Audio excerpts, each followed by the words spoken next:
All right, hello, this is Eddie Fryer, the League Director for the Idaho NICA League.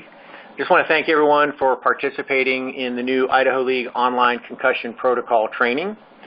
This training is required by Idaho law for all participants in our program. And here in the Idaho League, we have a great partner in St. Luke's to help us educate everyone involved in our program on the importance of concussion identification and management. I'm sitting here today with Corey Bell of the St. Luke's Concussion Clinic, who provides community education throughout the state for organizations such as ours. Corey, thanks for being here today. No problem. Thank you for having me. Yeah. So as an organization, we have identified through data coming from the NICA safety study that the prevention of concussions, the treatment of concussions, and the conservative athlete return to play after someone has a concussion are of the utmost importance to the entire NICA community. And so with that in mind, I'd like to turn it over to Corey to go through this training for everyone here today. Awesome. Perfect. Well, thank you everyone for tuning in. Basically what we're going to talk about today, the topics we'll cover are what is a concussion, what are some potential consequences of concussion, how do we manage them, some prevention and resources, and we'll also talk about the Idaho Interscholastic Cycling League's concussion protocol. All right, so let's start with what is a concussion. Well, a concussion is a type of traumatic brain injury caused by a bump, blow, or jolt to the head that changes the way your brain normally works. Concussions can also occur from a fall or a blow to the body that causes the head to deflect and the brain to move quickly back and forth inside the skull.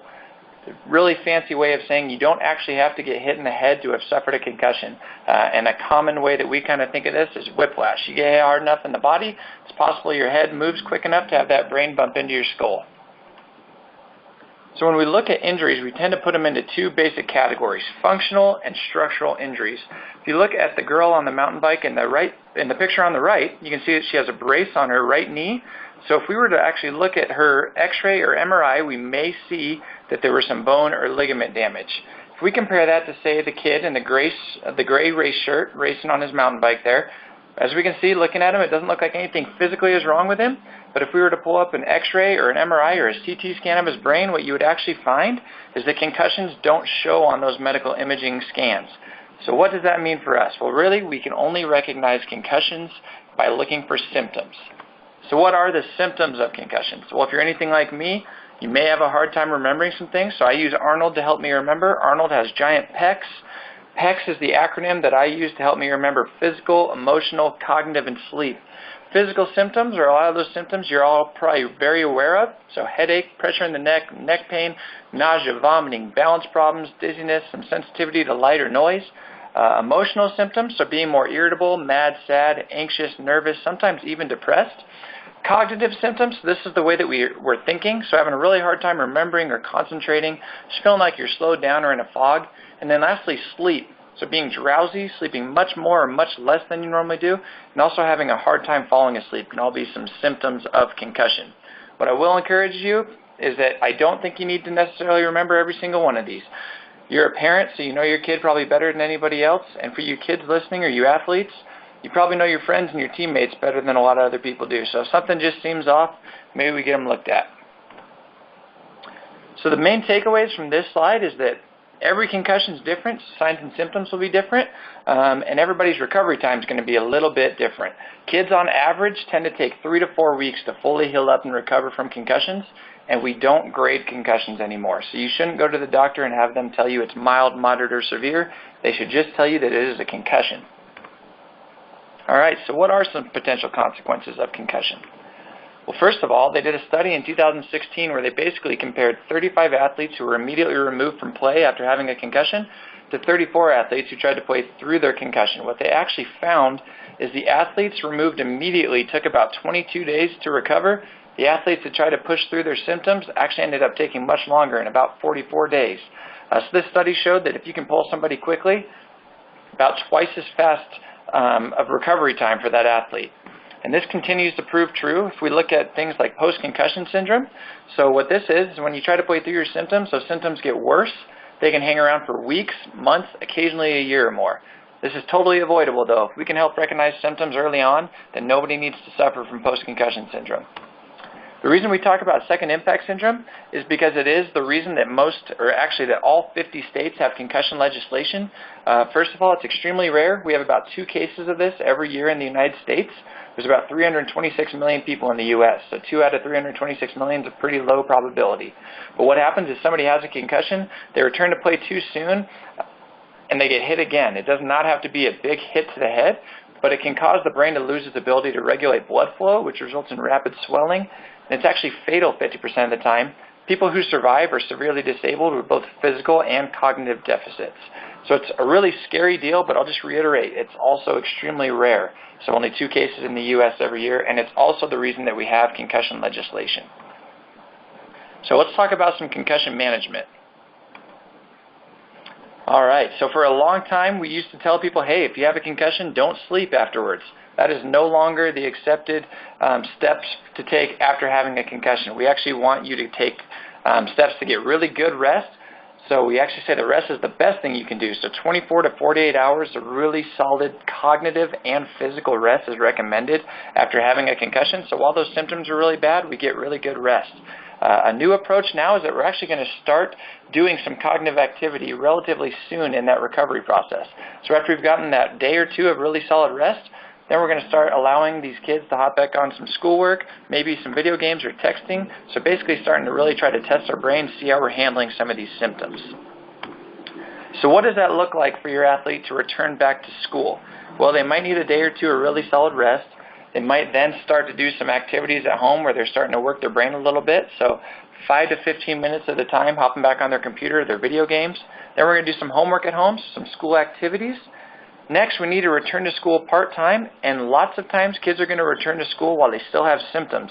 So you don't need to be symptom-free to be fully back into school. It's actually going to help their brain with some recovery process if they're able to start working a little bit, but have some accommodations in place. So work with the schools to make sure that they can either go to a part-time day of school or that they can be seeing their nurse when their head starts to really hurt. Lastly, they need to be fully back into school, which is really important because they can't go back out to sport until they're fully back into school. This is a return to sport strategy, which should only be started once that athlete is fully back into school and has been seen by a healthcare provider that deems they're ready to start returning to sport. They don't have symptoms and they're good to go. All right, so prevention and some resources for you all. First of all, our website is an amazing resource. We have a ton of information that we take really from the CDC as well as some information that some of our local physicians have come up with.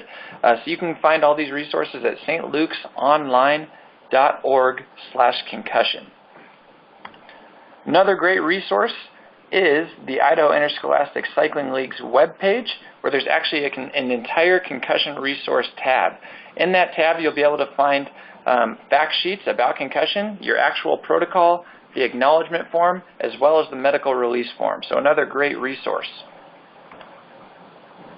So what is the actual protocol for Idaho Interscholastic Cycling League? Well, first of all, some mandatory parent-athlete education. So that's what we're doing right now on this video. Secondly, you're going to have a parent-athlete consent form to sign. We'll show you that here in the next slide. Another thing that we do offer is the optional resource of baseline testing. So sometimes people would really like to have a neurocognitive test done before their athlete starts participating in sport.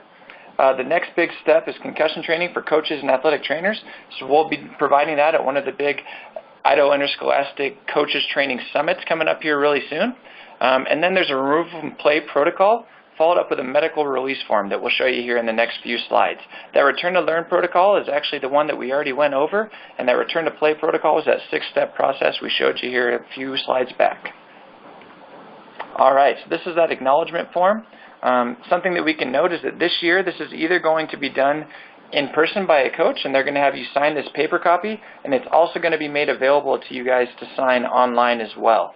So what this basically does is it's a paper, it's got some information about concussion, and then when you sign this acknowledgement form, what you're signing is a form that says that you've received some education, you understand that there's some risks associated with participating in these sports, but you're authorizing your son or daughter to continue going out there to participate anyways.